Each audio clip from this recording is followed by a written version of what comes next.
வாழ்க்கையில் கஷ்டம் வருது, வாழ்க்கையில் துன்பம் வருது, இந்த மாதிரி பல விஷயங்கள் வருது, ஆனந்தமும் உடனே வருது. சரி, இப்போ இந்த கஷ்டமெல்லாம் வரும்போது கண்டிப்பாக எல்லாத்துக்குமே கவலையும் கூட வரும். கவலை கூட வருதோ இல்லையோ, கடவுள் மீது ஒரு கோபமும் வரும். என்ன இவ்வளோ கஷ்டம் கொடுக்குற, இவ்வளோ துன்பம் கொடுக்குற அப்படிங்கிற மாதிரி வரும். ஆனால் இதையெல்லாம் தாண்டி ஒரு மனிதன் மேலேற வேண்டும் என்றால், இப்போ பகைவர்கள் நமக்கு தீமை செய்தாலுமே கூட அந்த தீமை நமக்கு ஒரு பொருட்டல்ல, இது இறைவன் தொடர்ந்து கொடுப்பதாக இருந்தாலும் ஏதோ ஒரு காரணத்திற்காக தான் நடைபெறுகிறது அப்படின்னு தெரிந்து கொள்ள வேண்டும். நான் செய்யாத ஒரு விஷயம் எனக்கு சேராது. எப்பொழுதுமே நல்லா தெரிந்து கொள்ளுங்கள், நான் செய்யாத எந்த ஒரு வினையும் நமக்கு சேராது.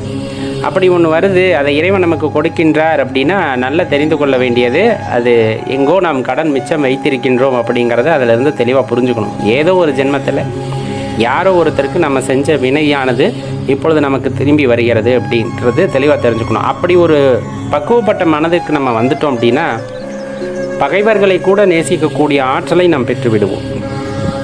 சாதாரண விஷயம் அல்லவல்லவா? ஒருத்தர் நமக்கு துன்பம் செய்கிறார் அப்படிங்கும்போது அந்த துன்பத்தை நாம் அனுபவிப்போம், அதில் எந்த மாற்று கருத்துமே இல்லை. ரொம்ப கொடுமையானதாக கூட இருக்கும். ஆனால் இது எனக்கு அதுவாக நடந்திருக்குமா அப்படின்னு யோசிச்சா, ஏதோ ஒரு காலகட்டத்தில் நான் யாருக்கோ ஒன்று செஞ்சது திரும்பி வருது. ஏன்னா இந்த கர்மா அப்படிங்கிறது சாதாரண விஷயம் கிடையாது. நீ செய்யாத ஒன்று உனக்கு திரும்பி வராது. இல்லை, இப்போ புதுசாக யாராச்சும் உங்களுக்கு செஞ்சுட்டாங்கனாலும் அமைதியாக இருந்துருங்க, அது அவங்களுக்கு திரும்பி போகும். உங்களுக்கு வேறு வகையில் அது பலனளிக்கக்கூடியதாக இருக்கும். அதனால தான் சொல்கிறது, காரண காரியமின்றி இறைவன் எந்த வினைகளையும் மாற்றுவது இல்லை.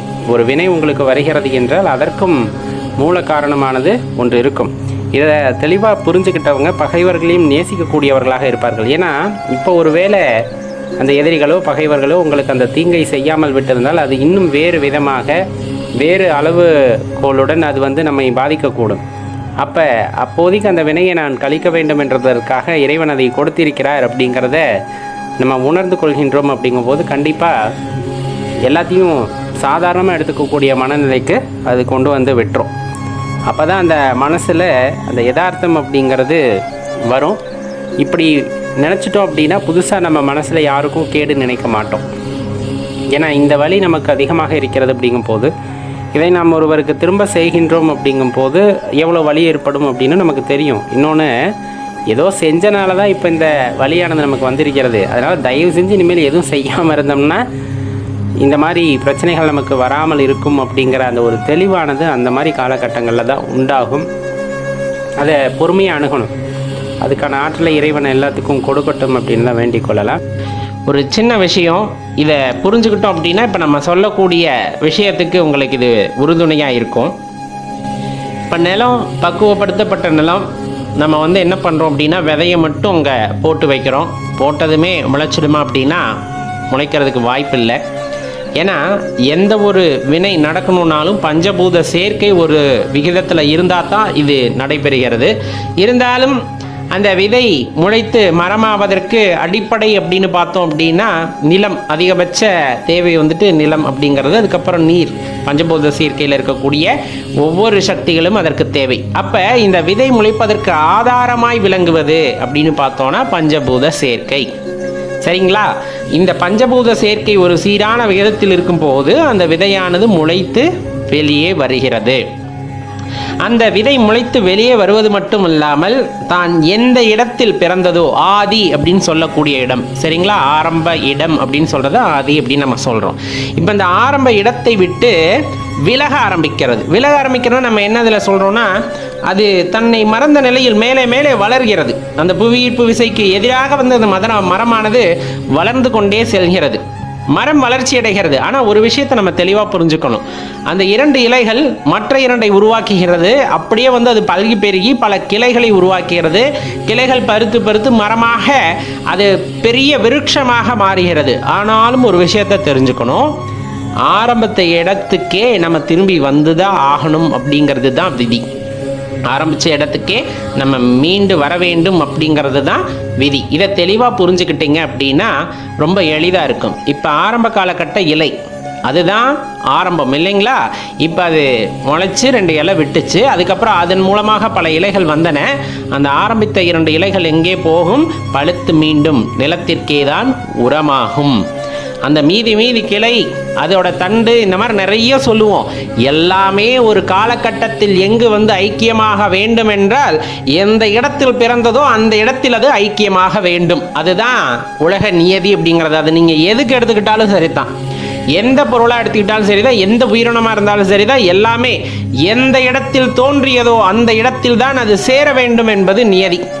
இது ஒரு உதாரணத்துக்காக நான் சொல்றேன். இப்போ இந்த மரமும் சரி, கிளையும் சரி, எல்லாமே மண்ணில் தான் திரும்பியும் மடிகிறது, அதோட தான் இணக்கமாய் சேர்கிறது. இந்த மாதிரி ஒரு உயிரின தோற்றம், அதுலேயும் நம்ம சிறப்பாக சொல்றோம் இல்லையா? இந்த மனித பிறவி அப்படிங்கிறது கிடைத்தற்கு அரிய பிறவி அப்படின்னு சொல்றோம். கிடைத்தற்கு அரிய பிறவி அப்படின்னு சொல்றோம். இந்த மனித தோற்றம் எப்படி உருவானது, எங்கிருந்து உண்டானது அப்படின்லாம் பல விதங்கள்ல ஆராய்ச்சிகள் போனாலும் அந்த எல்லாம் அல்ல இந்த பரம்பொருள் அப்படிங்கிறவர்கிட்ட இருந்து நம்ம வந்திருக்கோம் அப்படின்னா நம்ம மீண்டும் செல்ல வேண்டிய இடம் எது என்பதை தெளிவாக தெரிந்து கொள்ள வேண்டும். மீண்டும் நாம் பரம்பொருளையே தான் சேர்ந்தடைய வேண்டும். அதுதான் நம்ம வாழ்க்கையோட உன்னதமான விஷயமா இருக்கும். தான் செய்ய வந்த வேலைகளை எல்லாம் முடித்து விட்டால், தனக்கு என்ன விதிக்கப்பட்டிருந்ததோ எல்லா கடமைகளையும் நான் சரிவர முடித்து விட்டேன் என்றால், மீதம் இருக்கின்ற வாழ்க்கை எதற்காக அப்படின்னா பரம்பொருளை தேடுவது, அவருடன் இணக்கம் கொள்வது, அவருடன் இரண்டர கலந்து விடுவது என்பதாக இருக்கும் பொழுது அந்த வாழ்க்கையானது அர்த்தம் பெறுகிறது. தெளிவாக தெரிஞ்சுக்கணும். அப்பதான் அந்த வாழ்க்கையானது அர்த்தம் பெறுகிறது. மாறாக மீண்டும் பொன்பொருள் சேர்க்கை, வினையாற்றுவது, இப்படின்னு உங்க வாழ்க்கை தொடர்ந்துகிட்டே போகுது அப்படின்னா அந்த வினையானது திரும்ப திரும்ப எதிர்வினையை உண்டாக்கி உங்கள் வாழ்வை நீட்டித்துக் கொள்ளே செல்லுமே தவிர உங்களை இறைவனை நோக்கி அழைத்து செல்லாது. இயற்கை என்பது ஆதி எதுவோ அவ்விடமே அந்தமாகவும் அமையும். எந்த இடத்துல பிறப்பு நடக்குதோ அந்த இடத்துல இறப்பு கண்டிப்பா இருக்கும். இப்போ இறைவனை எடுத்துக்கிட்டோம் அப்படின்னா ஐம்பெரும் தொழில்களை செய்யக்கூடியவர். இப்போ யார் ஒரு பொருளை உருவாக்குறாரோ அவரால் தான் அப்பொருளை அழிக்கவும் முடியும் அப்படிங்கிற வினையை நம்ம தெளிவாக தெரிஞ்சுக்கணும். இப்போ ஒரு பொருளை உங்களால் உருவாக்க முடியுதா, நீங்கள் அதை அழிப்பதற்கு தகுதி வாய்ந்தவர், ஆனால் நீங்களாக அதை உருவாக்கியிருக்கணும். அதுதான் முக்கியம். யார் ஒருவர் அந்த அழித்தல் தொழிலை செய்கிறாரோ அவர்தான் அந்த ஆதிக்கும், அதாவது அதன் உருவாக்கத்திற்கும் காரணமாக இருந்திருப்பார் என்பதை நாம் உள்ளார உணர வேண்டும். எல்லா தொழில்களையும் செய்வதும் இறைவன் மட்டுமே. நாம் வெவ்வேறு பெயர்களில் அழைக்கிறோமே தவிர அச்சக்தியானது ஒரே சக்தி என்பதை நாம் உணர்ந்து கொள்ள வேண்டும். அப்போதுதான் நமக்குள்ள ஒரு தெளிவான எண்ணமானது பிறக்கிறது. நம் வாழ்க்கை எதை நோக்கி பயணிக்கிறோம் என்பதில் ஒரு தெளிவானது கிடைக்கும்.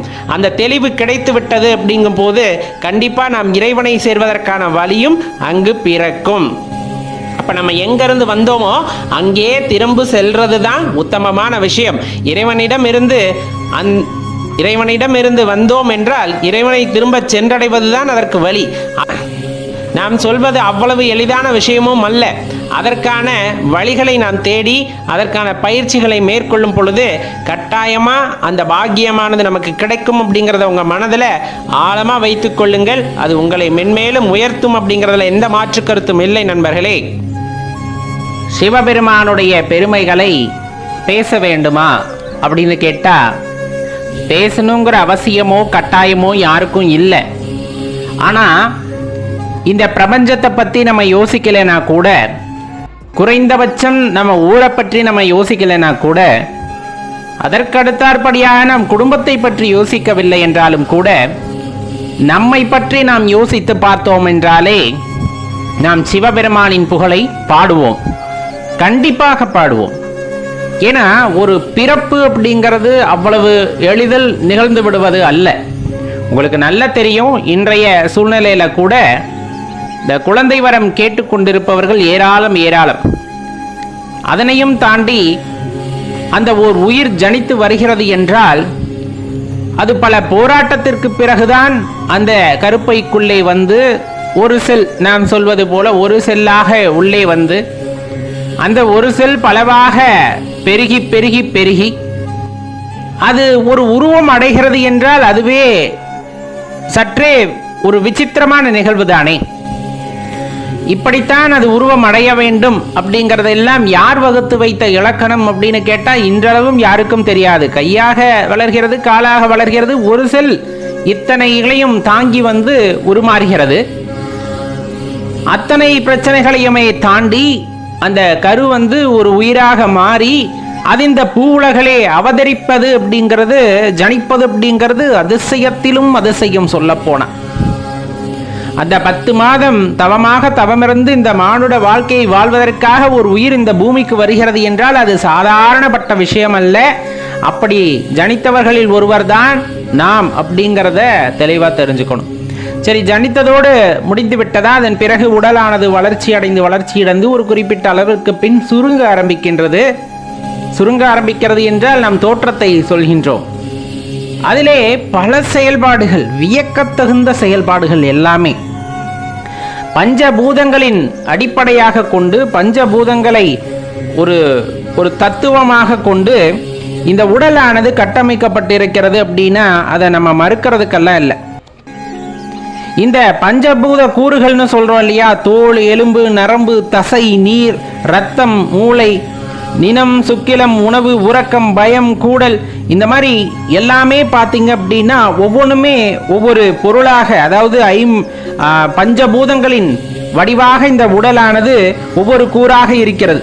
இதில் நம்ம நடக்கிறது, ஓடுறது, கிடக்கிறது, அப்படியே தத்தி தத்தி போகிறது, நம்ம கொண்டுள்ள குரோதம், லோபம், மோகம், மதம், மாச்சரியம், இந்த மாதிரி விஷயங்கள், இன்னும் சொல்ல போன செய்கிற வேலைகள், பேசுறது, நடக்கிறது, கஷ்டப்பட்டு உழைக்கிறது, மகப்பேறு, இந்த மாதிரி எல்லாம் காற்று வகை தச வாயுக்கள் உடம்பிலே, நரம்பு, தசை, எலும்பு, தோல், இந்த மாதிரி அடுக்கிக்கிட்டே போறோம். இப்ப நம்மளை என்ன நினைச்சுக்கிறோம், ஒரு மனிதன் அப்படின்னு நினைச்சுக்கிறோம் இல்லையா?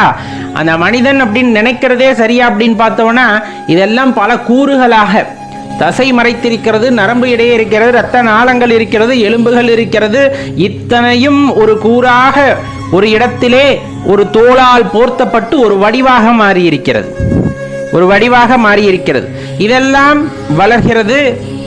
தேவைப்பட்டால் அந்த இடத்திலே அது ஒரு குறிப்பிட்ட அளவிலே அந்த வளர்ச்சியை நிறுத்தி விடுகிறது.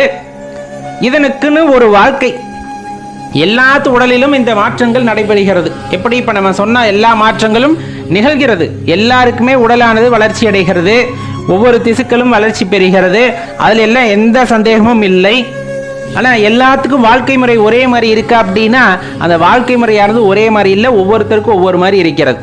அது இங்கு பிறக்கின்ற விலங்குகள் ஆகட்டும், மனிதர்களாகட்டும், எல்லாமே சுகபோக வாசிகளாக இருப்பவர்களும் உண்டு, அந்த சுகங்களை கொஞ்சம் கூட கண்டறியாதவர்களாக இருப்பவர்களும் உண்டு, மத்தியமமான வாழ்க்கையை வாழ்பவர்களாகவும் உண்டு. இது மிருகத்திற்கும் பொருந்தும், மனிதர்களுக்கும் பொருந்துகிறது. இப்படிப்பட்ட வாழ்க்கை அல்லது இப்படியெல்லாம் அமைத்து, எப்படி எலும்பு, நரம்பு, இரத்த நாளங்கள், சதை, அதுக்கு மேல ஒரு தோல், ஐம்புலன்கள், கண், காது, மூக்கு, இந்த மாதிரி எல்லாம் கை கால்களை எல்லாம் கொடுத்து ஒரு உருவமாக கொடுத்து அதில் உயிராக விளங்குகின்றவர் இறைவன். இந்த உடலுக்கு உயிராக விளங்குகின்றவர் சிவபெருமான். அவருடைய ஆற்றலை எப்படி எண்ணி பார்க்காமல் இருக்க முடியும் அப்படின்னு நினைச்சா அது வியப்பிற்குரியதாக இருக்கும் அல்லவா? என்னதான் அறிவியல் நம் கண்ணுக்கு எட்டிய அறிவியல் அப்படின்னு பேசினாலும் கண்ணுக்கு புலப்படாத ஆற்றல்கள் இந்த பிரபஞ்சத்திலே இருப்பது உண்மைதான். இன்றளவும் நாம் அதையெல்லாம் உணர்வதற்காக பல விஞ்ஞான ரீதியில் ஆராய்ச்சிகளை செய்தாலும் இன்னும் புது புது கண்டுபிடிப்புகள் வந்து கொண்டேதான் இருக்கின்றன. அதற்கு ஒரு நிறைவு அப்படிங்கிறதே இல்லை. அப்ப இறைவனை அவ்வளவு எளிதில் உணர்ந்து கொள்ள முடியுமா அப்படின்னு கேட்டா அதுவும் கண்டிப்பாக சற்றேறக்குறைய யோசிக்க வேண்டிய விஷயம்தான். அறிவியலால் கண்டுபிடிக்க முடியாத இறைவனை ஞானிகள் தங்களுடைய சிறத்தன்மையினால் தான் மேற்கொண்ட முயற்சியினால் அவர்கள் தங்களுக்குள்ளே கண்டிருக்கிறார்கள் அப்படின்னு சொன்னா அதுல எந்த ஐயப்பாடும் இருப்பதற்கில்லை. காரணம், எதை நாம் உறுதியாக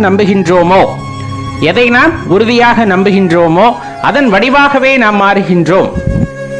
இந்த உடலில் சிவபெருமான் வியாபித்திருக்கிறார், உண்மையா என கேட்கிறோம் இல்லையா? எங்கோ இருக்கின்றார் இறைவன், அவரை எப்படி நம்ம உணர்ந்து கொள்வது அப்படின்னு கேட்டா ரொம்ப எளிமையான விளக்கத்தை ஞானியர்கள் முன்னெடுத்து வைக்கிறார்கள். திருமூலர் ஐயா கூட சொல்லும் போது தன்னோட அந்த திருமந்திரத்தில் சொல்லும் போது இந்த உடற்கூறுகளை பற்றி எளிமையாக கூறிக்கொண்டே வருவார். அப்பொழுது அந்த மூச்சை கட்டுப்படுத்துதல், அதை கும்பகத்தல், இந்த மாதிரி விஷயங்களை எல்லாம் சொல்லும் போது அந்த உயிர் மூச்சு காற்றை பற்றி ரொம்ப பெருமையாக கூறுவார். பெருமையாக இல்லை, சிறப்பாக எடுத்து கூறுகின்றார். அந்த வகையிலே இந்த உடலிலே உயிர் இருப்பது அப்படிங்கிறதே சற்றேறக்குறைய ஒரு விசித்திரமான நிகழ்வு அப்படின்னே சொல்லலாம். ஒவ்வொரு உடலிலும் ஒவ்வொரு வகையிலே அது தங்குகிறது. சில பேர் 100 வயது 150 வயது இருக்காங்க, சில பேர் 50-60 வயதுல போயிடறாங்க. ஏன் இந்த மாறுபாடு? அது இல்லாமல் ஏன் இந்த ஏற்றத்தாழ்வு அப்படின்னா நம்ம உடலிலே இருக்கின்ற இந்த மறைமுகமான பை, கர்மாவை சுமந்து வந்த பை, அதற்கு தகுந்தாற் போல இந்த உடல் இயக்கங்கள் எல்லாம் மாறுபடுகின்றன. அதற்கு தகுந்தாற் போல நம் உடலிலே ஏற்படுகின்ற மாற்றங்களுக்கு தகுந்தாற் போல நம் வாழ்க்கையும் மாறுபடுகின்றன. இதில் எல்லாம் ரொம்ப முக்கியமான விஷயம் என்ன அப்படின்னா, இறைவன் எப்படி எல்லா உயிர்களுக்குள்ளும் அந்த உயிராக இருக்கின்றார். இறுதியில் எல்லா உயிரும் சென்று சிவபெருமானிடம்தான் அந்த இடத்துல லயித்து போக வேண்டும், ஒடுங்க வேண்டும். இதுதான் பிரபஞ்ச நியதி, அதுதான் நிகழ்ந்து கொண்டிருக்கிறது. இதை எப்படி நாம் புரிந்து கொள்ள முடியும்? நாம் பார்க்கின்ற சூரியன் ஒன்றுதான், அதன் பிரகாசம் நம்மால் பார்க்க முடிகிறது. இப்ப அதனுடைய தன்மையானது ஒவ்வொரு இடத்திலே ஒவ்வொரு மாதிரி மாறுகிறது அல்லவா? நேரடியாக பார்த்தால் கண் கூசும். அதே ஒரு குடுவையில தண்ணியை ஊத்தி வைக்கிறீங்க, அந்த தண்ணியில பார்க்கும்போது சூரியனோட அந்த வடிவத்தை பார்க்க முடியும், அது கண் கூசுவது இல்லை. அதே ஒரு ஆற்று, குளம், இந்த இதில் பார்த்தாலும் அதனுடைய வடிவத்தை பார்க்க முடியும். இந்த மாதிரி ஒவ்வொரு இடத்திலும் அவர் வியாபித்திருக்கின்றார், இறைவனாகப்பட்டவர் வியாபித்திருக்கின்றார். அவரவர் பார்வைக்கு ஏற்றாற் போல அந்த தரிசனத்தையும் அவர்களுக்கு கொடுக்கின்றார். அப்படிங்கிறது தான் நிதர்சனமான உண்மை, நாம் தெரிந்து கொள்ள வேண்டிய உண்மையும் கூட. இப்படி இருக்கக்கூடிய சூழ்நிலையிலே இறைவனை புகழ்ந்து பாட வேண்டுமா, இறைவனை நினைக்க வேண்டுமானா யாரும் புகழ்ந்து பாட சொல்லி கட்டாயப்படுத்தவில்லை, யாரையும் நினைக்க சொல்லியும் கட்டாயப்படுத்தவில்லை. ஆனால் இப்படி ஒரு அற்புதமான படைத்த அந்த கலைஞன் இருக்கிறார் அல்லவா, இறைவனை கலைஞன் என்று கூறலாமா? கூடாதுதான். இருந்தாலும் யோசித்து பாருங்களேன், ஒரு சிற்பத்தை ஒரு சிற்பி செய்கிறார் என்றால் அந்த சிற்பமானது முழு வடிவம் பெறும் பொழுது அந்த சிற்பி ஒரு மகிழ்ச்சியின் உச்சகட்டத்திற்கு செல்வார். பார்க்கறதுக்கே அப்படி ஒரு தத்ரூபமா செய்யும் பொழுது ஒரு சிற்பத்தை செய்யக்கூடிய சிற்பி அந்த சிற்பத்திற்கு கடவுளாகின்றார். இந்த பிரபஞ்சத்தை படைத்து இந்த பிரபஞ்சத்திலே அதிர்வுகளை உண்டாக்கி இந்த பிரபஞ்சத்தை இன்னும் நிலை பெறச் செய்து அதில் எல்லா இடங்களிலும் வியாபித்து அவரவருக்கு என்னென்ன தேவையோ அதையெல்லாம் பார்த்து பார்த்து கொடுத்து அவரவர் மகிழ்ச்சியை உறுதிப்படுத்தி அவரவர் உள்ளத்திலே உயிராகவும் எழுந்தருளி இந்த உடலை இயக்கச் செய்கின்றார். இறுதியில் அந்த உடலை இந்த பாம்புகள் எல்லாம் தோலுரித்து போடுவது போல அந்த உடலிலே உயிர் தங்க முடியாத நிலை ஏற்படும் போது அந்த உயிரை அந்த உடலில் இருந்து விடுவித்து வேறு ஒரு கூட்டை கொடுத்து அந்த கர்மாவை கழிப்பதற்கான வாய்ப்பை ஏற்படுத்தி தன்னை உணரச் செய்வதற்காக பல வகைகளிலே அவருக்கு வாய்ப்பை கொடுத்து தன்னை உணர்ந்தவர்களுக்கு தன் தரிசனத்தையும் கொடுத்து தன்னுடன் ஐக்கியப்படுத்திக் கொள்கின்றார் சிவபெருமான் அப்படின்னு சொல்லும் பொழுது அது எப்படிப்பட்ட விஷயமாக இருக்கும்? இந்த சிவபெருமான் என்னும் ஆற்றல் எப்படிப்பட்டதாக இருப்பார் அப்படிங்கிறத யோசிச்சு பாருங்க.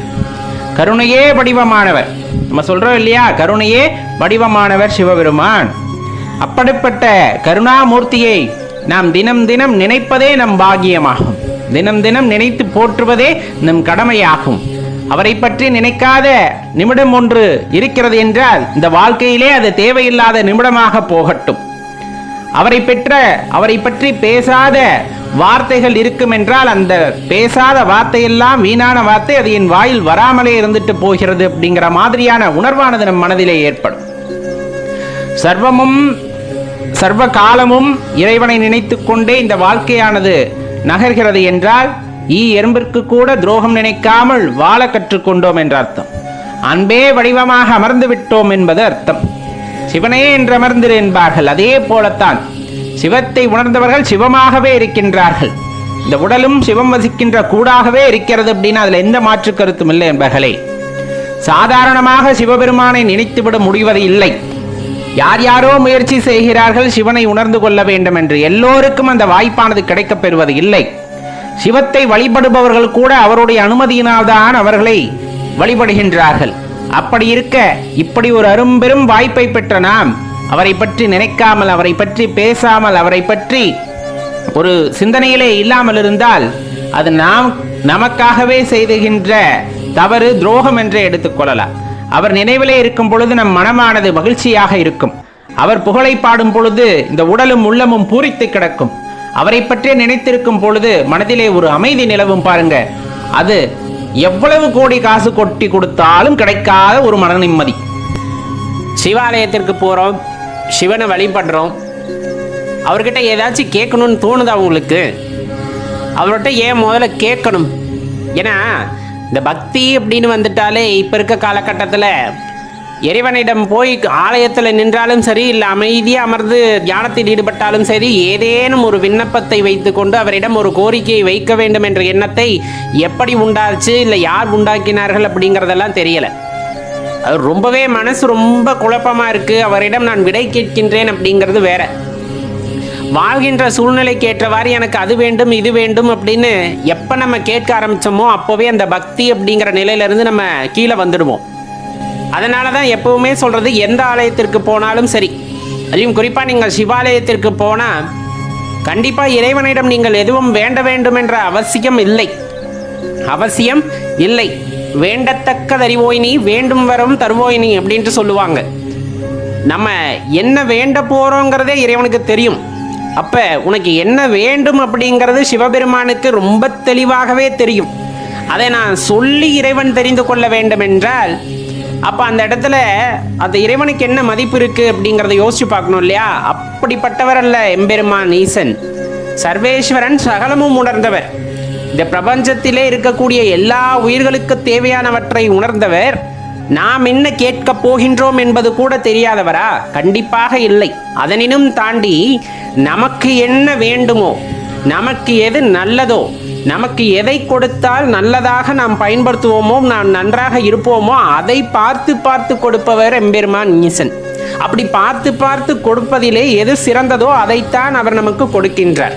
சரி, அப்படி கொடுக்கறதுல நிறைய துன்பமாக இருக்கிறதே, நிறைய கஷ்டங்கள் வருகிறதே அப்படிங்கிற அந்த கேள்வியும் பின்தொடர்ந்து தான் வரும். கண்டிப்பாக எல்லா இடத்திலும் மேடு பள்ளமே இல்லாமல் ஒரே சீராக ஒரு இடம் செல்கிறது என்றால் அது ஒரு இடத்துல கட்டுப்பாடு இல்லாத பகுதியாக சென்றுவிடும். ஒரு இடத்துல மேடும் பள்ளமா இருக்குன்னா நம்ம நிதானிச்சு போக ஆரம்பிப்போம். வாழ்க்கையில எல்லா மேடு பள்ளங்களும் வரத்தான் செய்யும், இன்பம் துன்பம் வரத்தான் செய்யும். அப்படி வரும்போது தான் அந்த உயிரானது பக்குவப்படும்.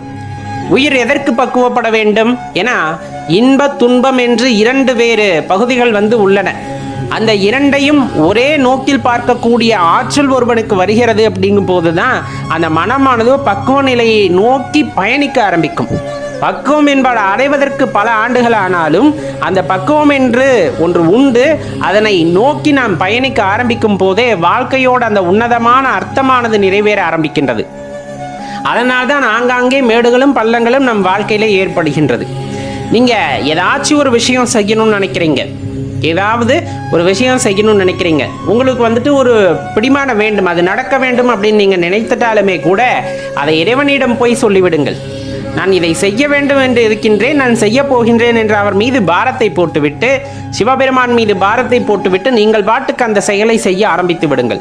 ஏனால் அது அவர் வழிகாட்டியது. உங்களுக்கு ஒரு எண்ணம் தோன்றுகிறது, ஒரு விஷயத்தை செய்ய வேண்டும் என்ற எண்ணம் உங்களுக்குள் உண்டாகிவிட்டது அப்படின்னா அந்த எண்ணத்தை அடிப்படையாக கொண்டு நீங்கள் செயல்பட ஆரம்பிக்கின்றீர்கள்.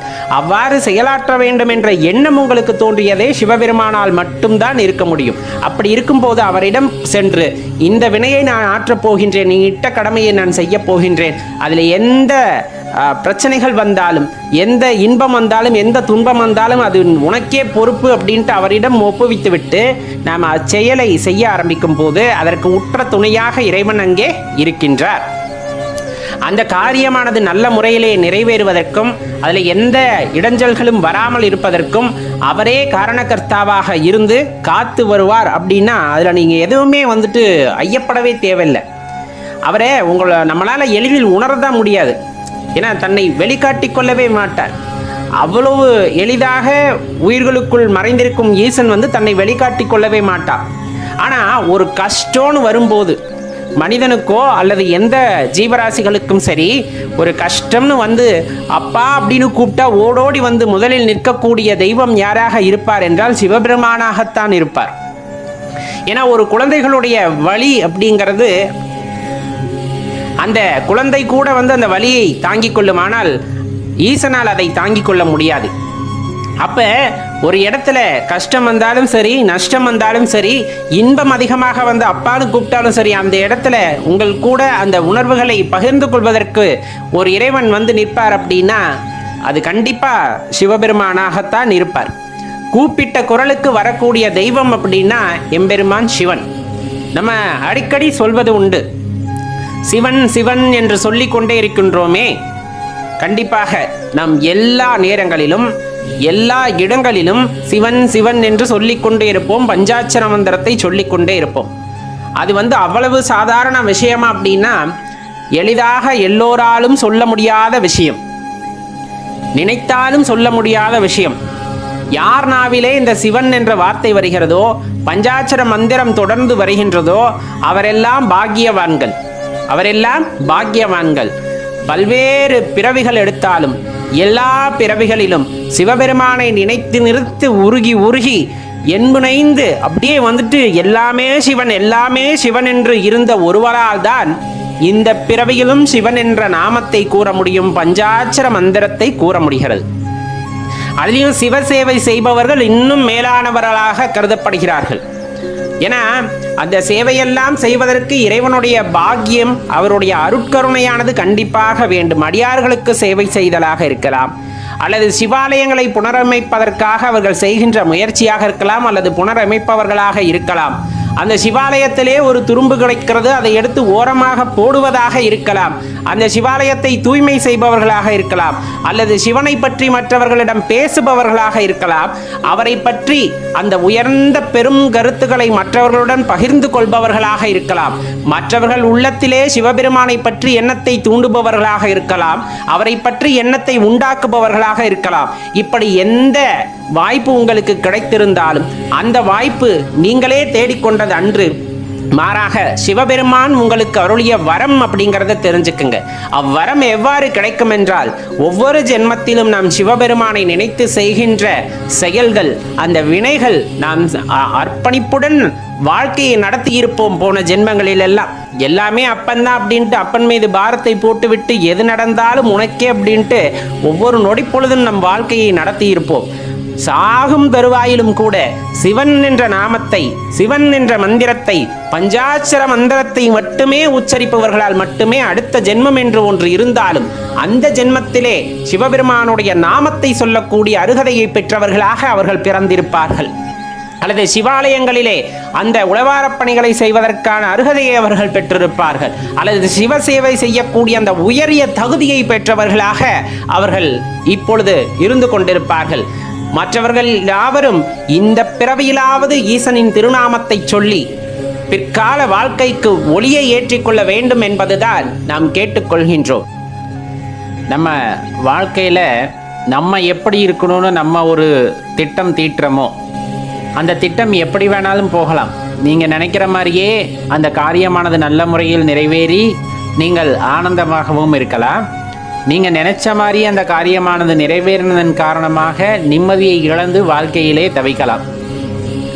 இல்லை, நான் நினச்சதே நடக்கலை அப்படிங்கிற மாதிரி எண்ணத்திலையும் ஒரு சிலர் தனது வாழ்க்கையை கழித்து கொண்டு தான் இருக்கிறார்கள்.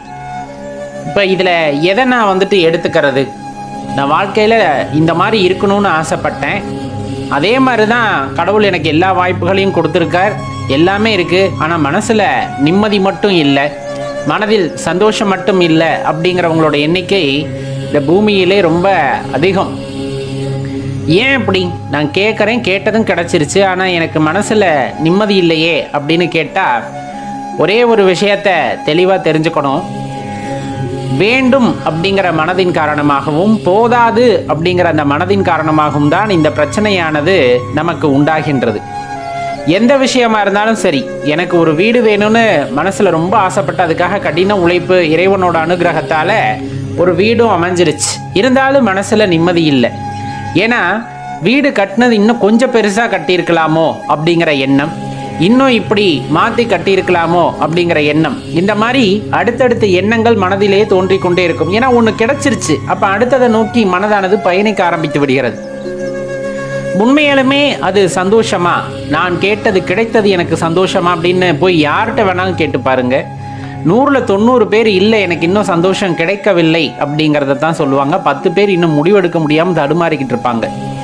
எல்லாருமே நான் எடுத்த முடிவின் காரணமாக சந்தோஷமாக தான் இருக்கேன் அப்படின்னு சொல்கிறவங்களோட எண்ணிக்கை மிக மிக மிக சொற்பம். அப்போ தான் ஒரு கேள்வியானது நம் மனதிற்குள்ளே எழுகின்றது. கடவுள் நமக்காக போட்டு வைத்த திட்டத்தை நாம் ஏற்றுக்கொண்டோமா, அல்லது நாம விரும்பி சிலவற்றை ஏற்றுக்கொண்டதன் காரணமாக இந்த பிரச்சனைகளில் சிக்கி கொண்டோமா அப்படின்னு கேட்டால் நம்ம என்ன ஆசைப்படுறோமோ அதை இறைவன் கொடுத்து விடுகின்றார். ஏன்னா வாழ்க்கையை கையில் கொடுத்துட்றாரு. எப்படியாவது வந்து விடு, உணர்ந்து விடு, உனக்குள் இருக்கின்ற அந்த அற்புத சக்தி நீ என்ன கேட்டாலும் கிடைக்கும் அப்படின்னு சொல்லிடுறார். சிவபெருமான் வந்து எல்லா மனிதர்களுக்கும் அதை உரைத்து விடுகின்றார். உனக்குள்ள இருக்க அற்புத சக்தி கிட்ட நீ எது கேட்டாலும் கிடைக்கும் அப்படிங்கிற வார்த்தையை வந்துட்டு சொல்லிடுறாரு. அந்த உயிரும் ஒரு உடலை தாங்கி கொண்டு இங்கு வருகிறது. அது என்னென்னவோ கேட்க ஆரம்பித்து விடுகிறது. வாழ்க்கையிலே ஆனந்தமாக இருப்பதாக நினைத்து கொண்டு எனக்கு கார் வேணும், பங்களா வேணும், இப்படி கணவன் அமையணும், அப்படி மனைவி அமையணும், இந்த மாதிரி பிள்ளை